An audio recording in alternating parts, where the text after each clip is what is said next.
3வது வசனத்திலே உலகத்தின் முடிவு என்று சொல்லுகிறோம். அதைத்தான் நாங்கள் திருப்பி சொல்லுகிறோம். உலகத்தின் முடிவு இப்பொழுது வராது. உலகத்தின் முடிவு என்று சொன்னால் இந்த பூமியினுடைய முடிவை இப்பொழுது வராது. இந்த பூமியானது வருகை வந்த பிறகு, இயேசு கிறிஸ்துவினுடைய சபை எடுத்துக்கொள்ளப்பட்ட பிறகு 7 ஆண்டுகால உபத்திரவ காலத்திற்கு பின்பு 1000 வருஷ அரசாட்சி, இயேசு கிறிஸ்துவனுடைய 1000 வருஷ அரசாட்சி இருக்கிறது. பாடின பாட்டில் கூட ராஜாதி ராஜனாய் ஆண்டவர் பூமியில் ஆட்சி செய்வார் என்று சொல்லி, அது 1000 வருஷ அரசாட்சி. அதற்கு பிறகு கொஞ்ச காலம் இருக்கிறது. அதற்கு பிறகு அர்மேகதான் யுத்தம், அதுக்கு பிறகு ஒரு யுத்தம் இருக்கிறது. அதற்கு பிறகு வெள்ளை சிங்காசன நியாய தீர்ப்பு. எனவே இப்பொழுது விஞ்ஞானிகள் எல்லாம் சொல்ற மாதிரி ஏதோ இந்த உலகம் பூமி இப்பெல்லாம் முடிவுக்கு வராது. அது எந்த கல் விழுந்தாலும் எது விழுந்தாலும் பூமி முடிவுக்கு வராது. அதற்கு இன்னும் பல 100 வருஷங்களுக்கு 70 வருஷம் இருக்கு. அதனால நம்ம அதை இப்ப சொல்லவே முடியாது. ஆனா உலகத்தின் முடிவு என்றால் என்ன அப்படின்னு சொல்லி கேட்டீங்கன்னு சொன்னா, ஒவ்வொரு காலகட்டத்திலும் ஒரு முடிவு வரும். நோவா காலத்துல ஒரு முடிவு வந்தது இல்லையா, அந்த மாதிரி ஒவ்வொரு காலகட்டத்திலும் ஒரு முடிவு வரும்.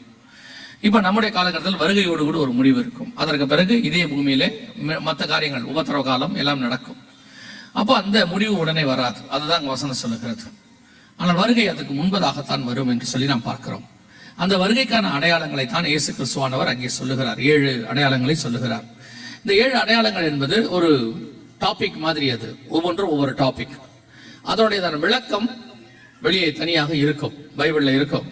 இப்போ நான் வேதத்தை வாசித்த அளவுக்கு, அதாவது அளவுனா குறைந்த அளவு சொல்றேன், எனக்கு நான் குறைந்த அளவு வாசிச்சிருக்கேன். அந்த அளவுக்கு நான் பார்த்த வரைக்கும் ஆண்டவர் வசனத்திலே நம்மை என்னைக்குமே குழப்ப வேண்டும் என்றோ நாம் புரியாமல் இருக்க வேண்டும் என்றோ சொல்லவில்லை. வேத வசனத்தை நாம் புரிதலுக்காக தான் ஆண்டவர் கொடுத்திருக்கிறார். ஆண்டவர் தெளிவா சொல்றார், வேத வாக்கியங்களை ஆராய்ந்து பாருங்கள். ஆண்டவர் சொல்றார், நான் என்னுடைய மகத்துவங்களை அவர்களுக்கு எழுதி கொடுத்தேன். அப்ப வசனம் என்பது நம் புரிதலுக்காக கொடுக்கப்பட்டது. இதுல ஆண்டவர் ரொம்ப தெளிவாக இந்த அடையாளங்களை குறித்து எப்ப நடக்கும், என்ன அதுக்கான காரியங்கள் என்ன எல்லாமே எழுதி வச்சிருக்கிறார். அதுல குறிப்பாக சில முக்கியமான விஷயங்கள் நம் காலகட்டத்துக்குரியது. நேற்று நம்ம பார்த்தது எல்லாமே இந்த 1948க்கு பிறகு, குறிப்பா நம்முடைய காலகட்டத்தில் கொரோனா பீரியட்ல நடந்த சம்பவங்கள், அதற்கு முன்னாடி நடந்த சம்பவங்களை எல்லாம் நம்ம ஒப்பிட்டு பார்த்தோம். இப்போ நம்ம பார்க்க போற காரியங்கள் என்னன்னு கேட்டீங்கன்னு சொன்னா, இப்போ 2026ல நடந்து கொண்டிருக்கிற சம்பவங்களையும் இதற்கு முன்பாக நடந்த ஒரு சில சம்பவங்களையும் நாம் பார்க்க போகிறோம். இப்போ மத்திய 24ஆம் அதிகாரத்துல அந்த 8 வசனங்கள் வரைக்கும் ஆண்டவர் சொன்ன அந்த 7 அடையாளங்களுடைய விளக்கங்களை பல இடங்களிலே ஆண்டவர் கொடுத்திருக்கிறார். அதைத்தான் நாம் இப்பொழுது கொஞ்சம் விளக்கமாக பார்க்க போறோம். ஒரே ஒரு காரியத்தை மட்டும் நாம் தெளிவாக பார்க்க போகிறோம். இப்போ 6ஆம் அதிகாரம் வெளிப்படுத்தின விசேஷத்தில் இதற்கான காரியங்கள் எல்லாம் கர்த்தர் தெளிவாக கொடுத்திருக்கிறார். அங்கே 6 முத்திரைகள் இருக்கிறது. அந்த 6 முத்திரைகளுக்கும் ஒவ்வொரு காரியம் சொல்லப்பட்டிருக்கிறது. இன்னொரு காரியத்தை நீங்கள் புரிந்து கொள்ள வேண்டும். வேதாகமத்தை கையில் வைத்திருக்கிற நீங்கள் புரிந்து கொள்ள வேண்டும். இந்த வேதாகமம் கொடுக்கப்பட்டதான மெத்தட் யாருக்கு என்று சொன்னால், பியூராக வெளிப்படுத்தின விசேஷம் சபைகளுக்கு தான் எழுதப்பட்டது.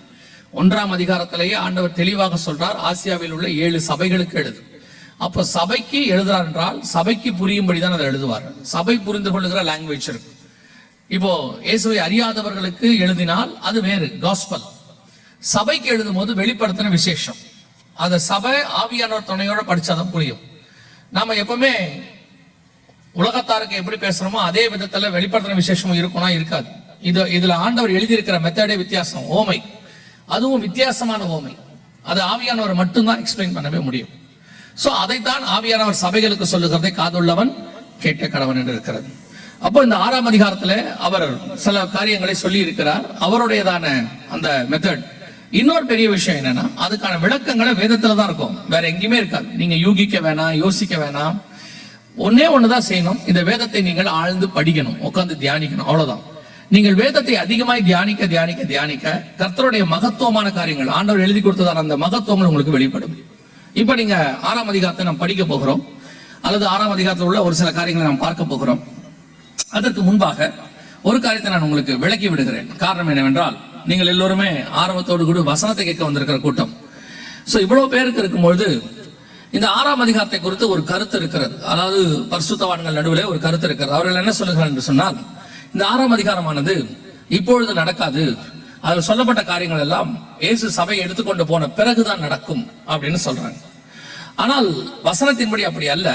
அது அவர்களுடையதான தியானம் அல்லது யூகம் என்று சொல்லலாம். காரணம், 3ஆம் அதிகாரத்தோடு சபையின் காலத்தை பற்றி ஆண்டவர் பேசுகிறார். 4ஆம் அதிகாரத்துல வெளிப்படுத்தின விசேஷத்தில் 4ஆம் அதிகாரத்துல இங்கே ஏறி வா என்று ஆண்டவர் யோவானை பார்த்து கூப்பிடுகிறார். அப்படி கூப்பிடும் பொழுது அவர்கள் என்ன சொல்லுகிறாங்கன்னா, சபை 3ஆம் அதிகாரத்தில் முடிந்து விடுகிறது. 4ஆம் அதிகாரத்தில் சபை இங்கே ஏறி வரணும், பரலோகத்துக்கு போய் விடுகிறது என்று சொல்லுகிறார். ஆனால் அங்கே கர்த்தர் யோவானைத்தான் சொன்னார், சபை அல்ல. யோவானும் சபையும் ஒன்று அல்ல. கர்த்தர் யோவானை பார்த்து சொல்லுகிறார், சபைக்கு எழுது என்று சொல்லி. அப்படியானால் யோவான் வேறு, சபை வேறு. ஒரு இடத்திலும் யோவானை சபைக்கு ஓமையாகவோ உருவகமாகவோ கர்த்தர் சொல்லவே இல்லை. அப்படி இருக்கும் பொழுது சபை 4ஆம் அதிகாரத்திலோ 5ஆம் அதிகாரத்திலோ 6ஆம் அதிகாரத்திலோ பரலோகத்தில் காணப்படுவதாக சொல்லப்படவில்லை. ஆனால் 7ஆம் அதிகாரத்தில் சபை பரலோகத்தில் இருப்பதாக காண்பிக்கப்படுகிறது. 7ஆம் அதிகாரம் 9ஆம் வசனத்தை நீங்கள் வாசிக்கும் பொழுது வெளிப்படுத்தின விசேஷத்தில், இவைகளுக்கு பின்பு நான் பார்த்தபோது சகல கோத்திரத்திலிருந்தும் ஜாதிகளிலிருந்தும் பாஷைக்காரர்களும் மீட்கப்பட்டதும் ஒருவரும் எண்ணக்கூடாததுமாகிய திரளான கூட்டமாகிய ஜனங்கள் வெள்ளை அங்கிகளை தரித்துக் கொண்டு தங்கள் கைகளிலே குருத்தோலைகளை பிடித்துக் கொண்டு சிங்காசனத்திற்கு முன்பாகவும் ஆட்டுக்குட்டியானவருக்கு முன்பாகவும் நிற்க கண்டேன். இதன் அடிப்படையில தான் அழகாய் நிற்கும் யார் இவர்கள், அப்புறம் வெள்ளை அங்கியை தரித்துக் கொண்டு இதெல்லாம் பாட்டு எல்லாம் பாடுறோமே, இந்த 7ஆம் அதிகாரத்தின் அடிப்படையை கொண்டுதான் நாம் பாடுகிறோம். அப்படியானால் சபை 7ஆம் அதிகாரத்தில் தான் பரலோகத்தில் இருக்கிறது. இவைகளுக்கு பின்பு என்று ஆரம்பிக்கிறது அந்த வசனம்.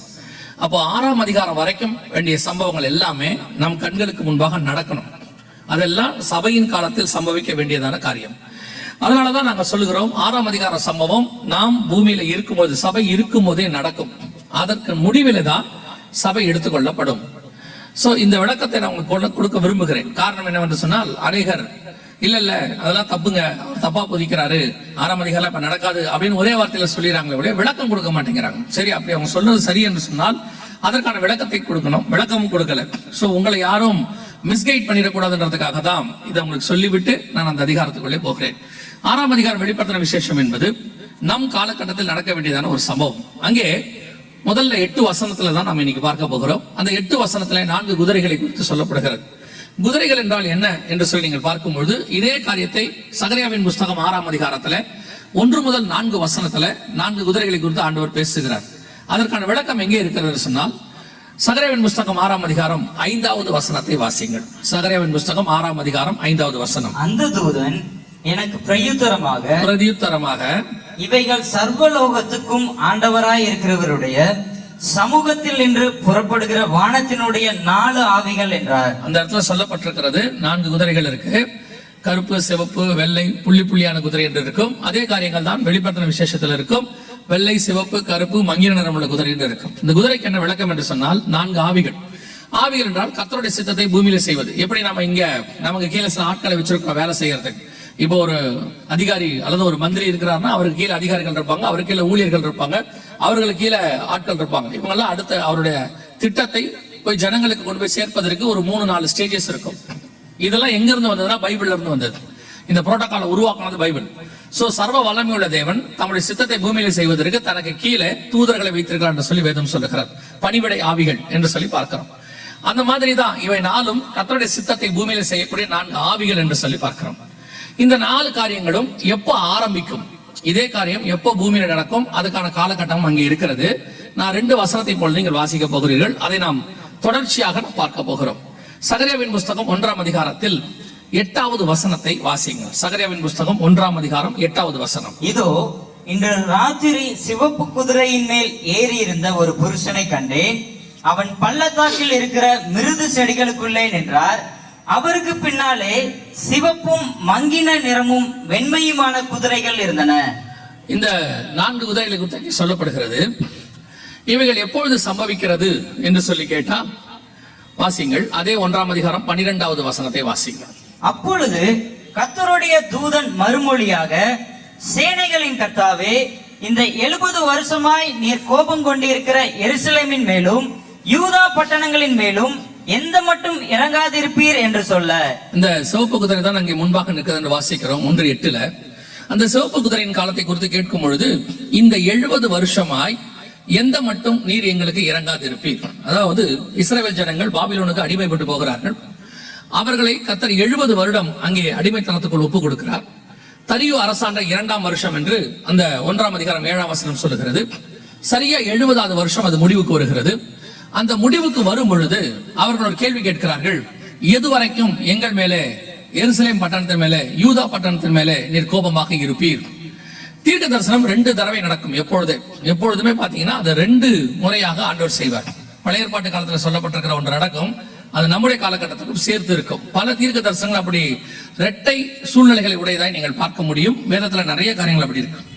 இது எதை குறித்து சொல்லுகிறது என்று சொன்னால், இஸ்ரவேல் ஜனங்கள் திரும்பி வந்து 70 வருஷம் கழித்து நடக்கிறதான ஒரு காரியம். அவங்க அடிமைத்தனத்திலிருந்து மீண்டு வந்த பிறகு 70 வருஷம் கழித்து இது நடக்கும். 1948 இஸ்ரவேல் ஜனங்கள் திரும்பி வந்தார்கள். இதை நம்ம பார்த்தோம், நேற்று பார்த்தோம், அவர்கள் திரும்பி வருகிறதை பார்த்தோம். இந்த இஸ்ரவேல் ஜனங்கள் திரும்பி வரக்கூடிய 1948 இருந்து 70 வருஷம் நீங்கள் கணக்கு பண்ணினா 2018. இந்த 2018க்கு பிறகு நான் சொல்லுகிறதெல்லாம் வேதத்தில் உள்ளதான கணக்கு. இது நம் கண்களுக்கு முன்பாக நடைபெற்றுக் கொண்டிருக்கிறது. சரியாக 70 வருஷம். ஏன் அந்த வசனத்துல எருசலேமின் மேலும் யூதா பட்டணத்தின் மேலும் என்று சொல்லி வருகிறது என்று சொன்னால், நீங்கள் சரித்திரத்தை அறிந்திருக்கிறபடி நம்முடைய காலகட்டத்தில் 2018 தான் எருசலேம் தலைநகராக மாறினது. அதாவது ட்ரம்ப் முதல் முறையாக ஜனாதிபதியாக வரும்பொழுது அவர் எருசலேமை தலைநகராக அனௌன்ஸ் பண்ணினார். இது நடந்தது சரியா 70வது வருஷம். 1948 அவர்கள் மே மாசம் 14ஆம் தேதி சுதந்திரம் அடைந்தார்கள். அது தனிநாடு வந்தது. அதிலிருந்து சரியாக 70 வருஷத்துல அது எருசலேம் தலைநகராக அனௌன்ஸ் பண்ணப்பட்டது. சரியா 70 வருஷம் முடியும் போதுதான் எருசலேமுடைய காரியங்கள் முடிவுக்கு வருது, தலைநகராக மாறுகிறது. அதைத்தான் அவங்க கேட்கிறாங்க, ஆண்டவரே எந்த மட்டும் எங்கள் மேல் இந்த 70 வருஷமாய் எருசலேமின் மேலும் யூதா பட்டணத்தின் மேலும் நீர் கோபம் கொண்டிருப்பீர் அப்படின்னு கேட்கிறாங்க.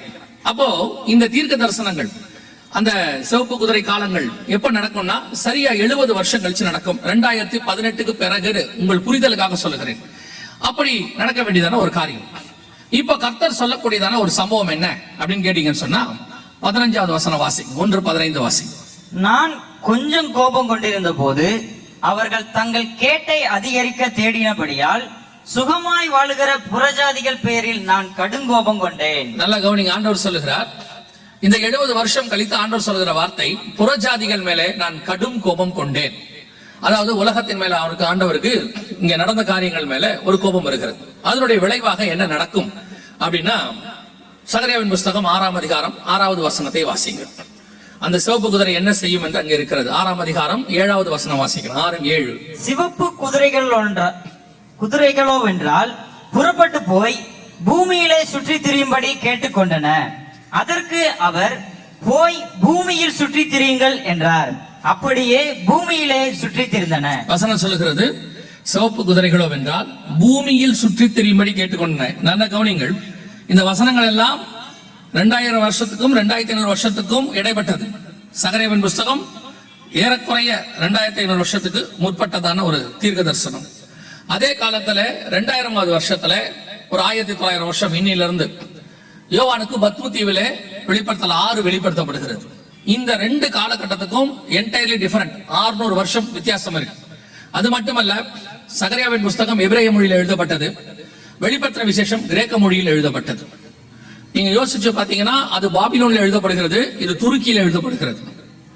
இந்த காலகட்டத்தை நீங்கள் அறிந்து கொள்ள வேண்டும். ஆனால் 2 பேருக்கும் வெளிப்படுத்துறது ஒரே ஆவியானவர். அதான் ரொம்ப முக்கியம். இங்கே சிவப்பு குதிரை கேட்கிறது, நான் பூமியில் சுற்றி திரிகிறேன் என்று. ஆண்டவர் சொல்றார், சுற்றி திரியுங்கள் என்றார். அவைகள் சுற்றி திரிந்தன என்று வசனம் சொல்லுது.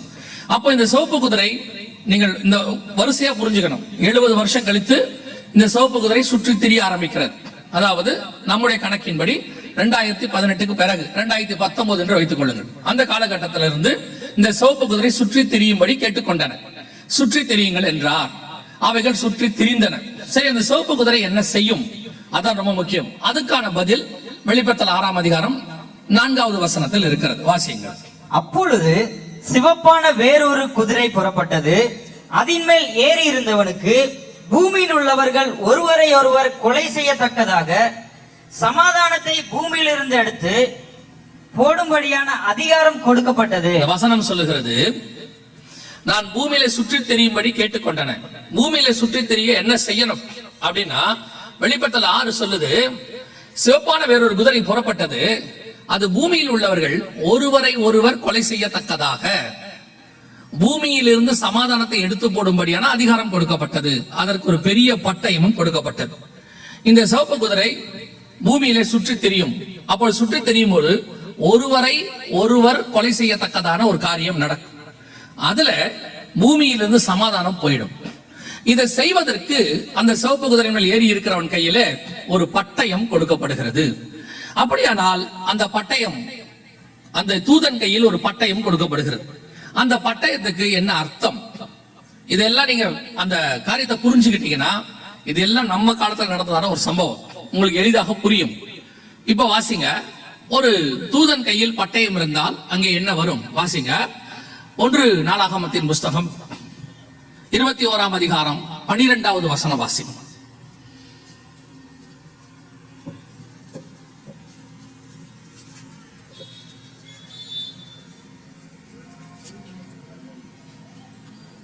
இருபத்தி 24:12 வாசி. 3 வருஷத்து பஞ்சமோ அல்லது உன் பகைஞரின் பட்டயம் உன்னை பின்தொடர நீ உன் சத்துருக்களுக்கு முன்பாக முறிந்தோடி போக செய்யும் 3 மாத சங்காரமோ, அல்லது 3 நாள் கர்த்தருடைய தூதன் இஸ்ரவேலுடைய எல்லையெங்கும் சங்காரம் உண்டாகும்படி தேசத்தில் இருக்கும் கர்த்தருடைய பட்டயமாகிய கொள்ளை நோயோ. இந்த வசனம் தெளிவாய் சொல்லுகிறது, தேசத்தில் இருக்கும் கர்த்தருடைய பட்டயமாகிய கொள்ளை நோயோ. மத்திய 24 உங்களுடைய வருகைக்கான அடையாளங்கள் என்னவென்று கேட்டபோது இயேசு சொன்ன அடையாளங்களில் ஒன்று கொள்ளை நோய். இப்ப தூதன் கையில் பட்டயம் இருக்கிறதா? கர்த்தருடைய பட்டயம் இருக்கு, தூதன் கையில் இருக்கா அப்படின்னு கேட்டீங்கன்னா அதே அதிகாரம் 1 நாளாகமத்துல நீங்க வாசிச்ச 24ஆம் அதிகாரத்துல 16வது வசனத்தை வாசிங்க. இப்ப நீங்க வாசிச்ச அந்த இதுலயே வாசிங்க, 21 16 வாசிங்க. தாவீது தன் கண்களை ஏறெடுத்து பூமிக்கும் வானத்திற்கும் நடுவே நிற்கிற கர்த்தருடைய தூதன் உருவின பட்டயத்தை தன் கையில் பிடித்து அதை எருசலேமின் மேலும் நீட்டி இருக்க கண்டேன். அப்பொழுது வசனம் சொல்லுகிறது, அந்த தூதன் அந்த பட்டயத்தை கையில் பிடித்திருக்கிறான், நீட்டி இருக்க கண்டேன். அப்பொழுது இஸ்ரவேலிலே என்ன வந்தது? 14வது வசனம் வாசிங்க. 14. ஆகையால் கர்த்தர் இஸ்ரவேலிலே கொள்ளை நோயை வரப்பண்ணினார். இது எதற்காக இந்த வசனங்கள்லாம் உங்களை வாசிக்க சொல்றோம்னா நீங்க மார்க் பண்ணிக்கோங்க, உங்களுக்கு தெளிவு வருவதற்காக. வசனம் தெளிவாய் சொல்லுகிறது, ஒரு தூதன் கையில் பட்டயத்தை கொடுத்து ஒரு பட்டணத்தின் மேல் நீட்டினால் அங்கே கொள்ளை நோய் வரும் என்று சொல்லி பார்க்கிறோம். இப்போ பூமி முழுக்க ஒரு பட்டயம் நீட்டப்பட்டிருக்கிறது. வெளிப்படுத்தல் 6:4 அவன் கையிலே பட்டயம் என்று சொன்னால் கொள்ளை நோய் என்று வசனத்தில் பார்க்கிறோம். இப்போ சகரியா 1, சகரியா 6, வெளிப்படுத்தல் 6ஆம் அதிகாரம் 3ஐயும் கனெக்ஷன் பண்ணி படிச்சு பாருங்க, அதாவது இணைத்து படிச்சு பாருங்க. இப்போ 70 வருஷம் கழித்து சரியாக 2018க்கு பிறகு பூமி அனைத்தும் சுற்றி தெரியும்படி கேட்டுக்கொண்டன. பூமி முழுக்க ஒரு கொள்ளை நோய் வரும். அந்த கொள்ளை நோய் எப்படி வரும் அதையும் ஆண்டவர் எழுதுறாரு. இதுதான் கர்த்தருடைய மகத்துவம். ஆண்டவர் எழுதுறாரு 6ஆம் அதிகாரம் 4ஆம் வசனத்துல, ஒருவரை ஒருவர் கொலை செய்யத்தக்கதாக வரும். நீங்கள் மறந்திருக்க மாட்டீங்கன்னு நினைக்கிறேன். தனித்திரு, விழித்திரு, விலகியிரு நமக்கு சொன்னாங்க. குவாரண்டைன்ங்கிற வார்த்தையை யூஸ் பண்ணோம். எதுக்காக அப்படின்னா இது ஒருத்தர் மூலமா இன்னொருத்தருக்கு பரவச்சுன்னு பாக்குறோம். 3 அலைகள் வந்தது கொரோனால, கோவிட்ல. ஒருத்தர் மூலமா ஒருத்தருக்கு முதல் அலை, ஒருத்தர் மூலமா 4 பேர் 8 பேருக்கு 2வது அலை, ஒருத்தர் மூலமா 32 பேருக்கு பரவச்சான், அது 3வது அலை. அப்படி இருக்கும்பொழுது இந்த கொரோனாவானது அங்க சைனால ஊகான் மாநிலத்தில் ஆரம்பித்து உலகம் முழுக்க இருக்கக்கூடிய 185 நாடுகளுக்கு மேல பரவிச்சு.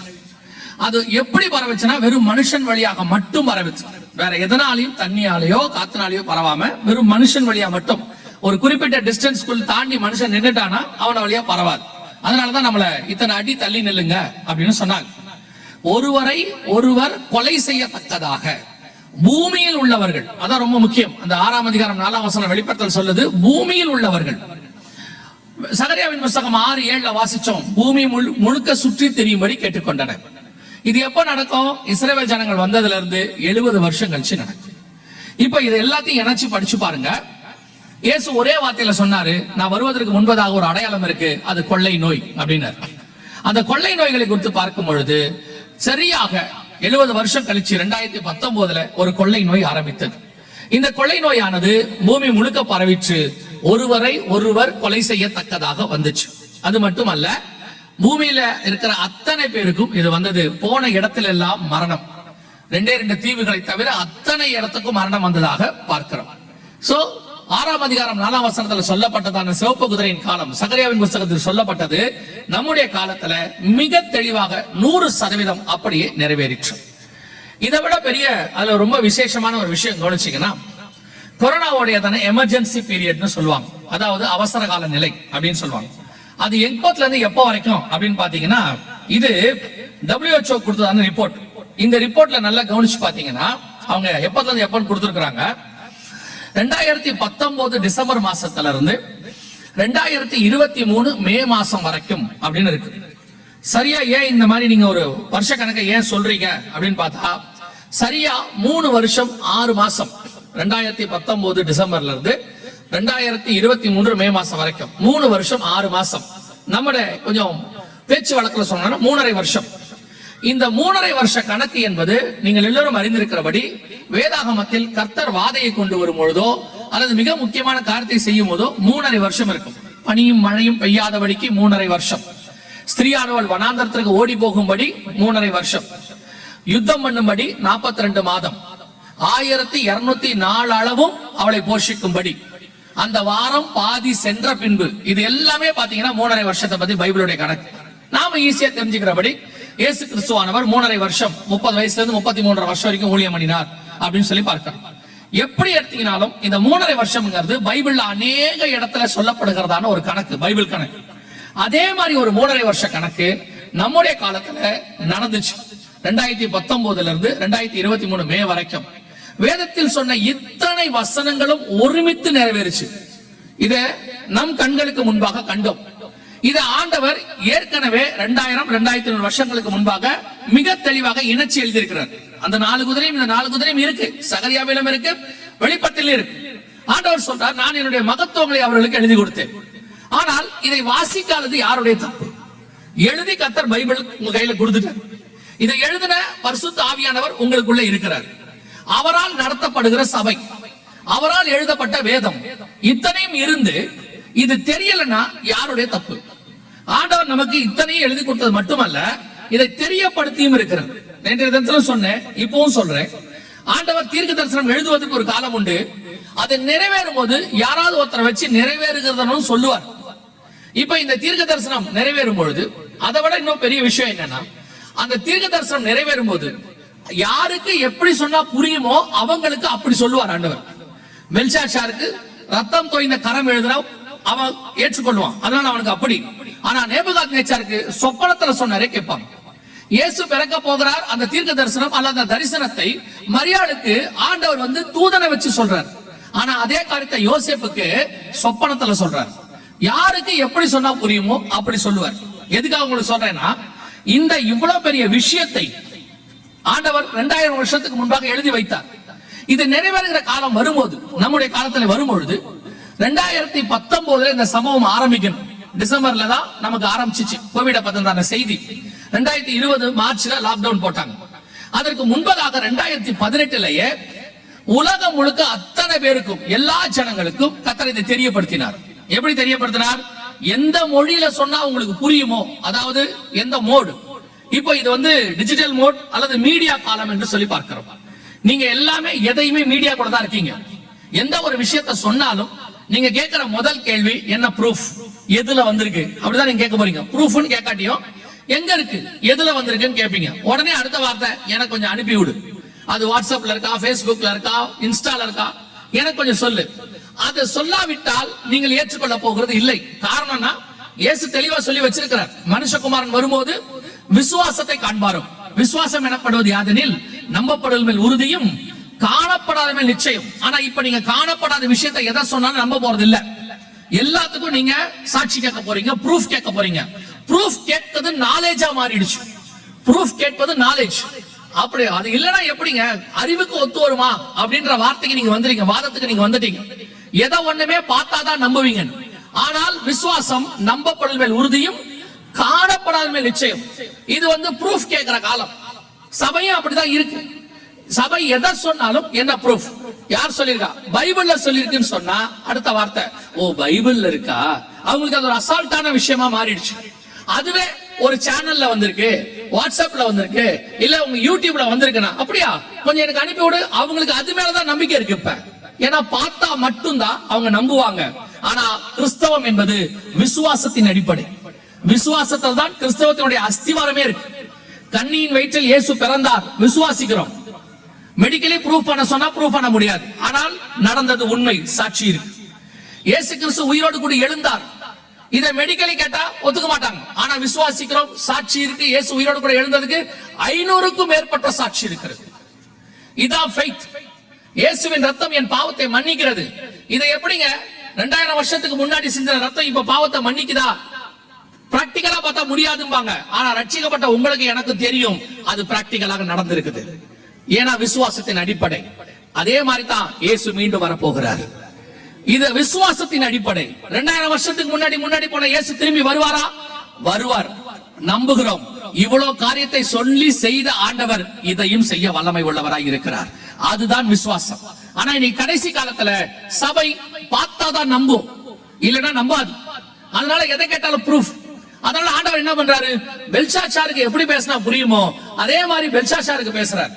அதே மாதிரி சபைக்கு இந்த கடைசி காலத்துல எப்படி சொன்னா புரியுமோ அதே மாதிரி எப்படி சொன்னாருன்னா, உலக சுகாதார மையம்னு ஒண்ணு இருக்கு, வேர்ல்ட் ஹெல்த் ஆர்கனைசேஷன், WHO சொல்லுவாங்க. அவர்கள் 2018 ஒரு அறிக்கையை வெளியிட்டார்கள். அது உலகம் முழுக்க எல்லா நாடுகளுக்கும் அனுப்பப்பட்டது. அந்தந்த நாடுகள் தங்களுக்கு கீழே இருக்கக்கூடியதான மாநிலங்களுக்கு அந்தந்த மொழிகளில் அதை அனுப்பி வச்சாங்க.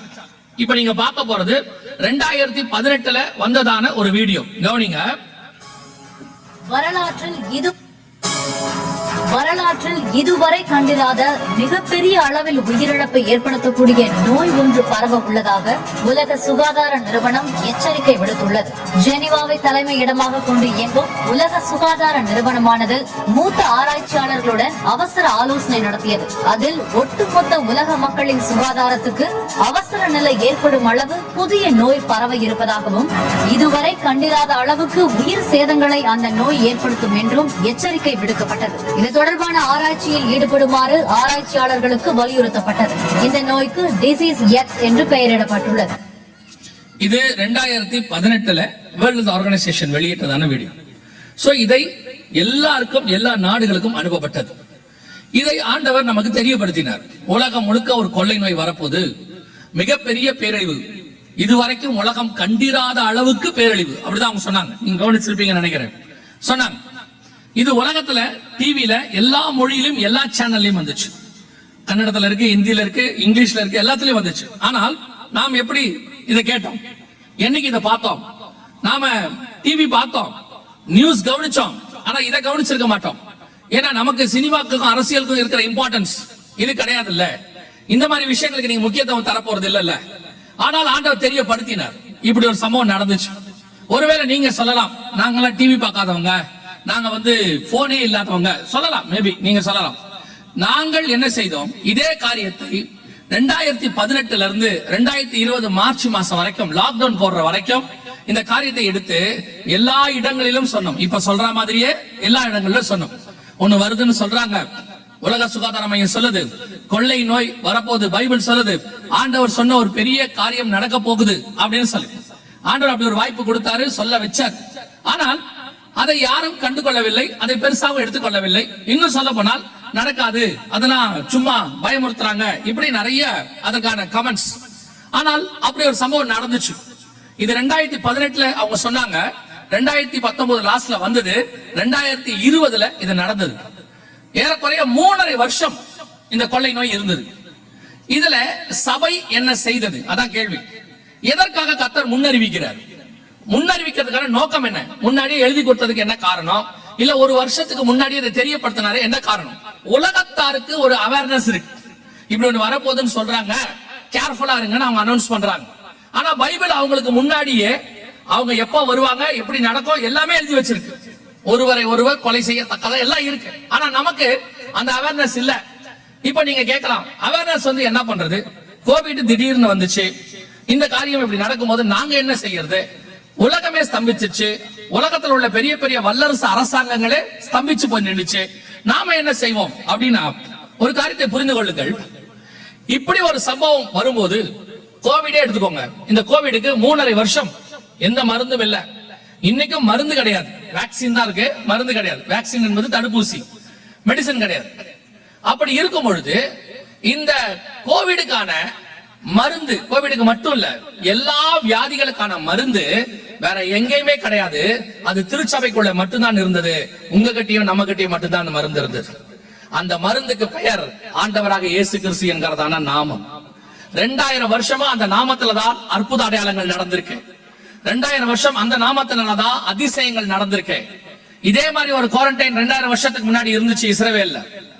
குஷ்டரோகிகளை ஊருக்குள்ள விடமாட்டாங்க, தனித்து வைப்பாங்க. அந்த குவாரண்டைனை, அந்த வியாதியை சுகமாக்கின தேவன் இந்த வியாதியையும் சுகமாக்க வல்லமை உள்ளவராக இருக்கிறார். மரித்தோரை உயிரோடு கூட ஆண்டவர் எழுப்பி இருக்கிறார். எத்தனையோ கொடிய வியாதிகள், சுகமாக்க முடியாத எத்தனையோ வியாதிகள் சுகமாகி இருக்குது. அத்தனை சாட்சிகள் இங்கேயே இருக்கு, உங்ககிட்டயே இருக்கு. கர்த்தர் சுகமாக்காத வியாதியே கிடையாது. உலகளாவே எடுத்து பாருங்க, எத்தனை சாட்சி வேணும் போய் பாருங்க, வலைத்தளத்துல இருக்கு. அவ்வளவு பெரிய அற்புதங்களை செய்கிற அந்த நாமம் இன்னும் ஜீவனோடு கூட இருக்கிறது.